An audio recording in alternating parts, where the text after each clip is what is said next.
just like everything else, fashion has three sides. The wrong, the right, and this is the left side of fashion. Thank you, thank you, thank you. Got to love the applause soundtrack. It is awesome. So, Bunny here, bringing you fashion's most pressing issue that matters to, well, me. So this is the very first episode of Left Side of Fashion, which means a couple of years later, I will look at this track and go, oh my God, it's a piece of crap. Can I say crap? I think I can say crap. Anyways, let's talk about what fashion means to you.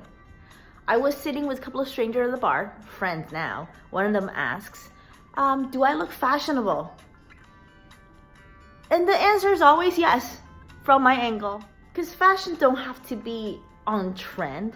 It's not a standard that you have to follow a certain group of people that goes, oh, now we decide for this season you wear nothing but fishnets. Fashion is what it feels comfortable to you. It can be khaki and t-shirt.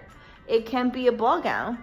It can be me on the weekend being in between a onesie or a tutu with a giant bow on my head. That's what makes me feel good. And you should always wear what makes you feel good. Because essentially that's art and expression you can wear. Your clothing, your accessories either matches how you feel inside and what you would like to feel, or just what fits your mood at that moment. Ooh, sounded philosophical, doesn't it? Well, this is not a therapy show. I like a lot of stuff like that. I will keep this first episode short and tight, but I would like to hear from you what fashion means to you. And many episodes to come. Hopefully the production value will get better and better. This is Bunny, out. And also, that's sign off. I'm just trying. Yeah, bye.